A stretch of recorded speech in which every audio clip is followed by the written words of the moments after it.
I used to believe that families broke loudly. Doors slamming, screams echoing through hallways, neighbors pretending not to listen.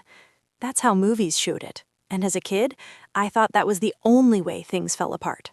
I was wrong. Some families don't explode, they rot. Ours was one of them. My name is Ryan Carter, and for the longest time, I thought my parents had the kind of marriage people secretly admired. My dad, Michael Carter, worked long hours as a project supervisor for a construction firm. He was steady, predictable, the kind of man who paid bills on time and believed promises meant something. My mom, Laura Carter, was warmth itself, or at least that's how everyone saw her. School events, neighborhood dinners, smiles that felt practiced but convincing.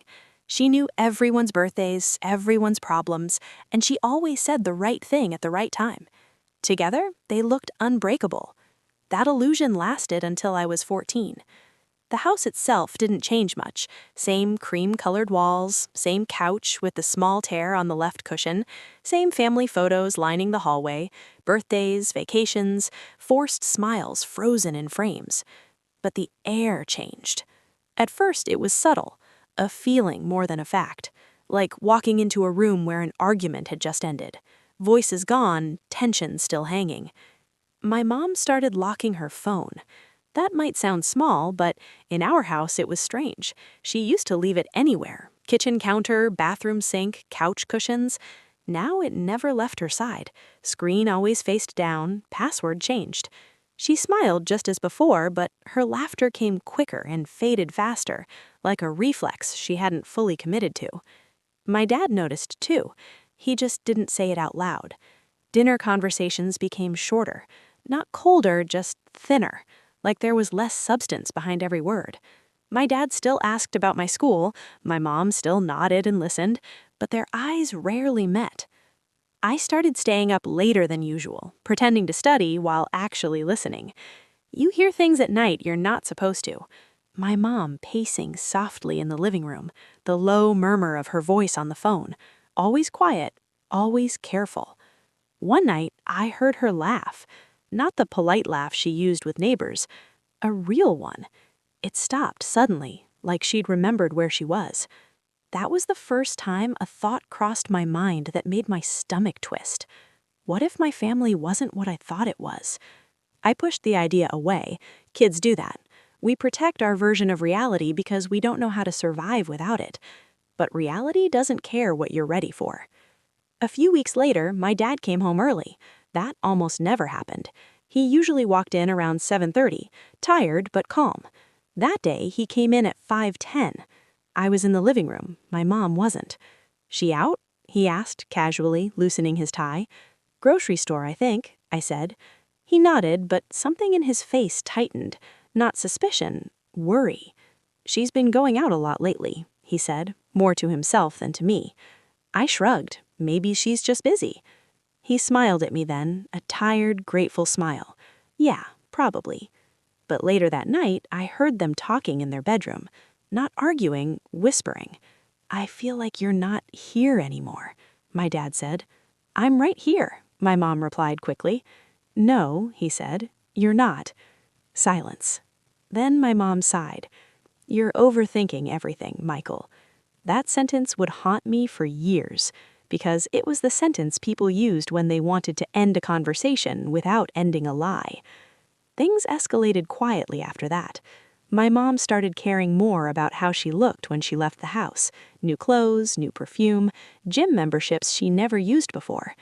My dad tried harder. He cooked dinner on weekends, planned movie nights, suggested short trips. She declined gently, always with a reason. I watched him try to save something he didn't even know was dying.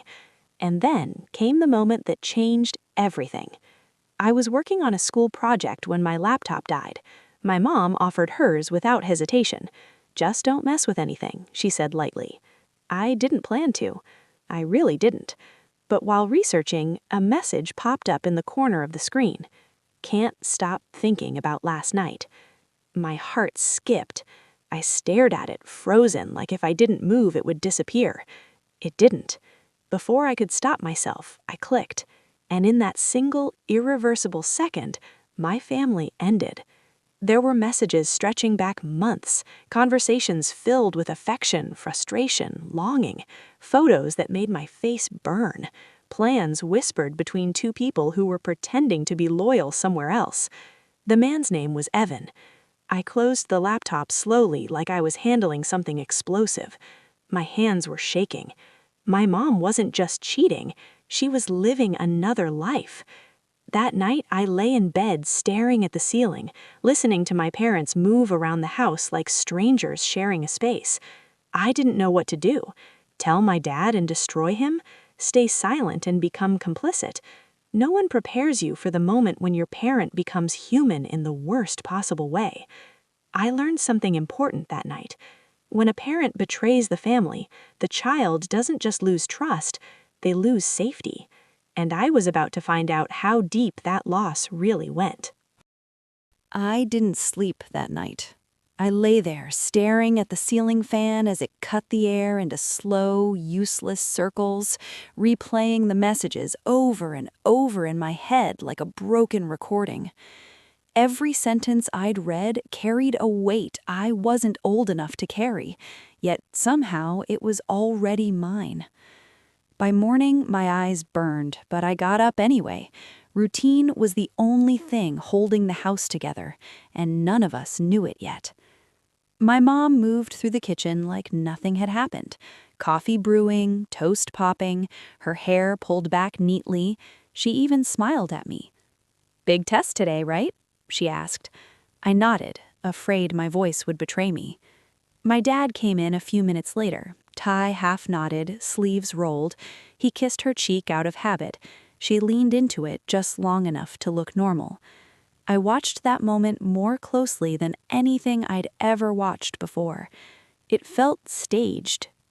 On the drive to school, I wondered how long this had been happening while we ate dinner together, laughed together, existed in the same room believing the same lie.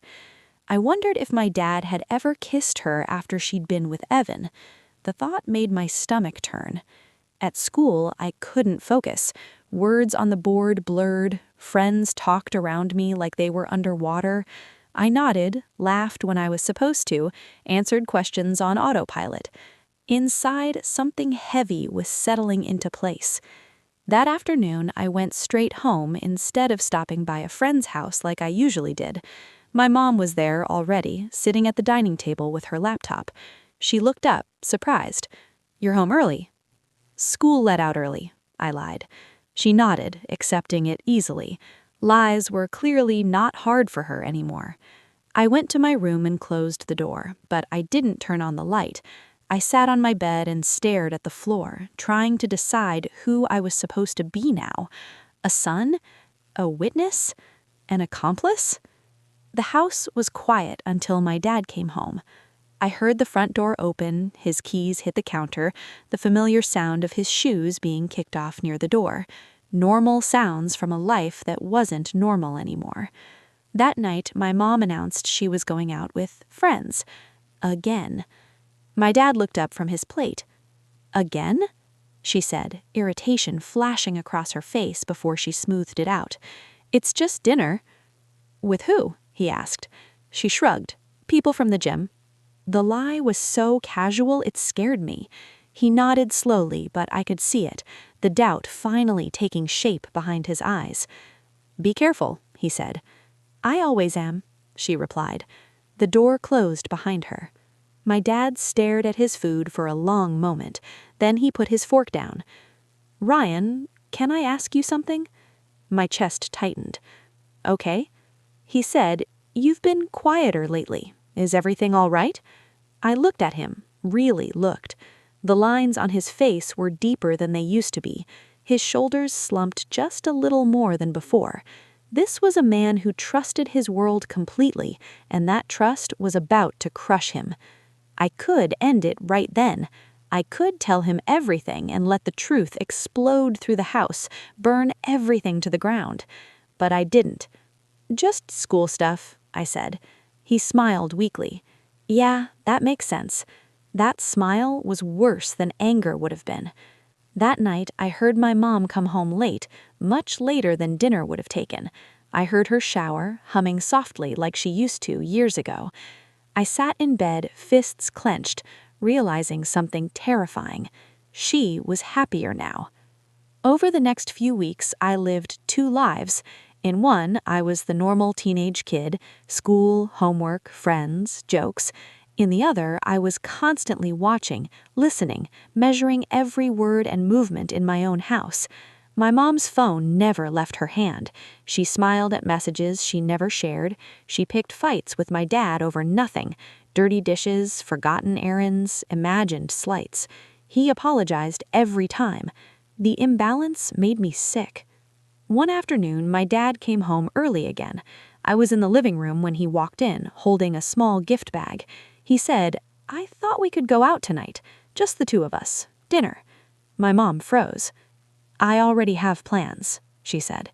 He blinked. "You didn't mention that." "I didn't think I had to clear my schedule," she snapped. "I just wanted—" "Never mind." Something broke in me then. Later that night, I knocked on my mom's bedroom door. She looked annoyed when she opened it. "What is it?" "We need to talk," I said. Her face tightened. "Now?" "Yes." She sighed dramatically and stepped aside. "Fine." I closed the door behind me. "How long?" I asked. She stared at me. "How long what?" "You and Evan?" I said. Her breath caught. She didn't deny it. "That's not your business," she said, softly, defensively.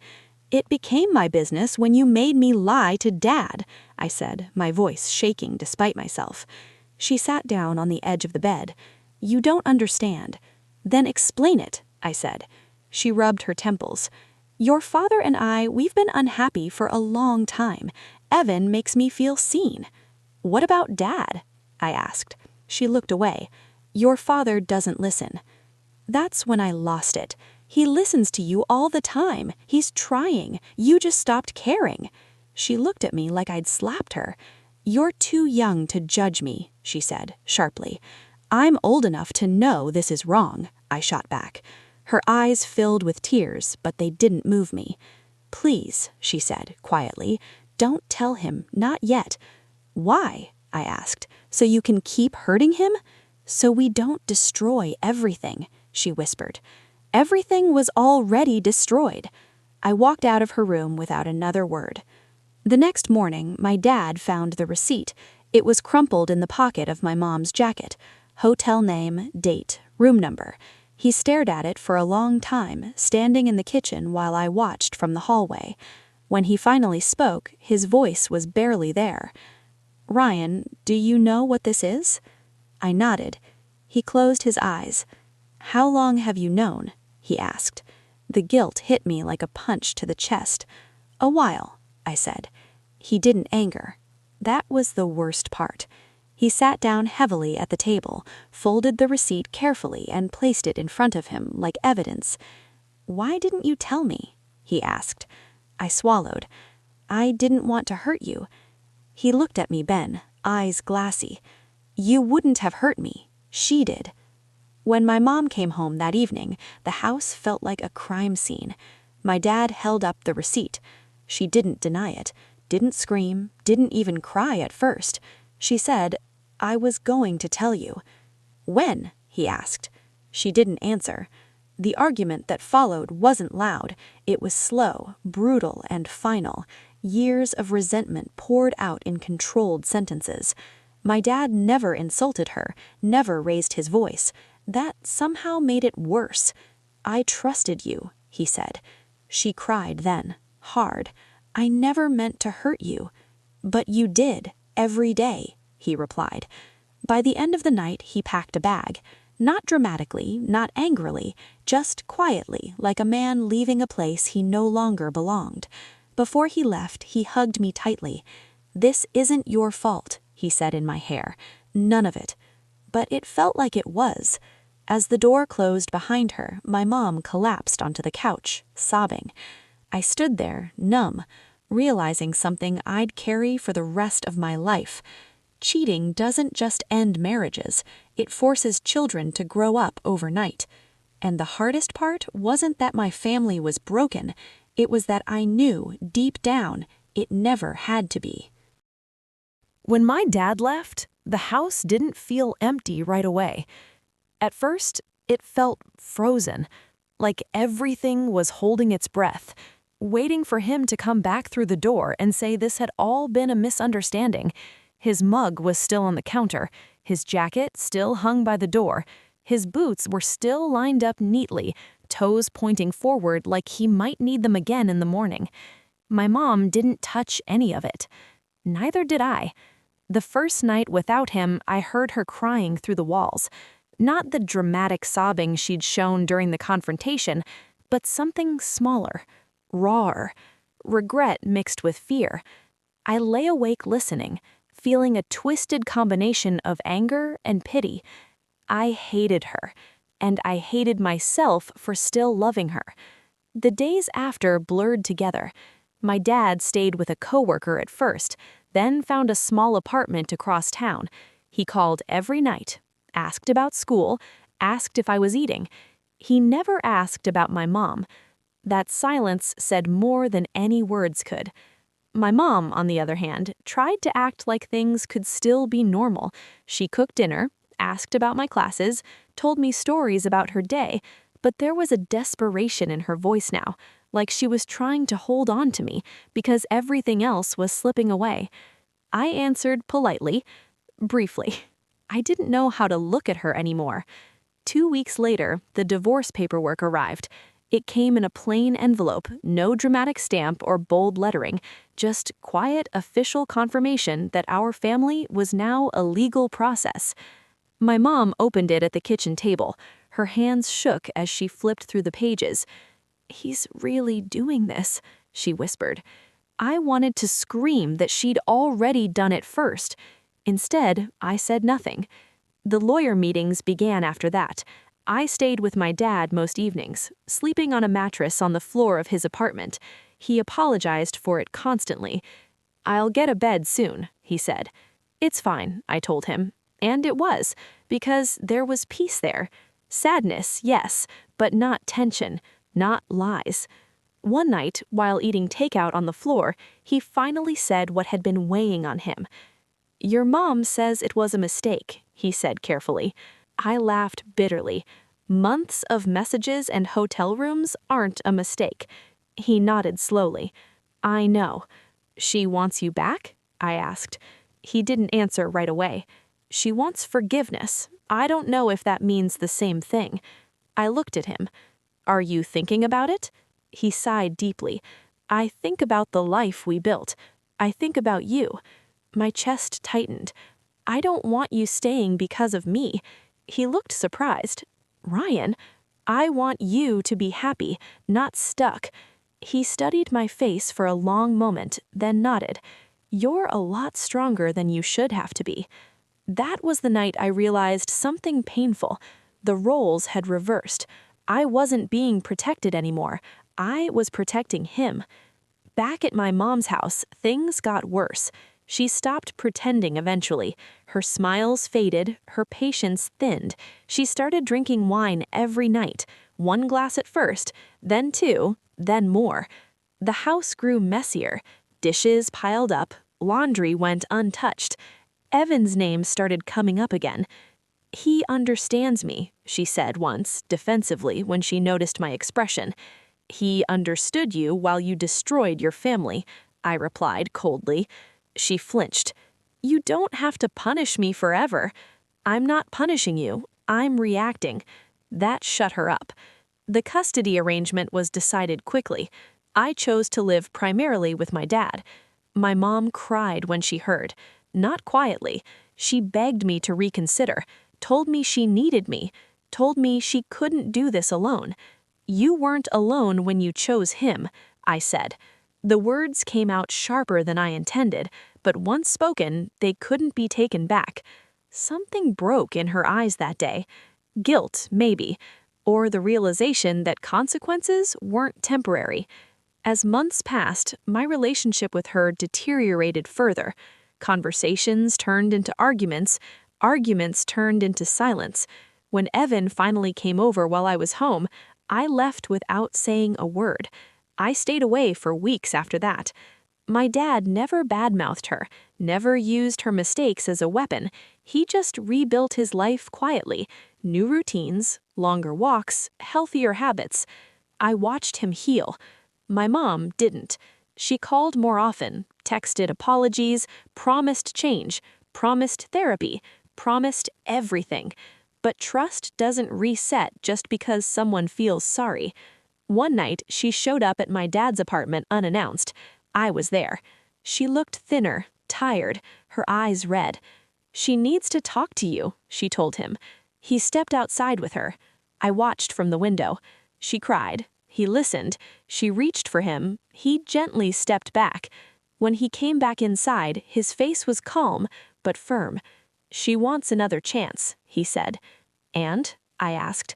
I told her no. I let out a breath I didn't know I'd been holding.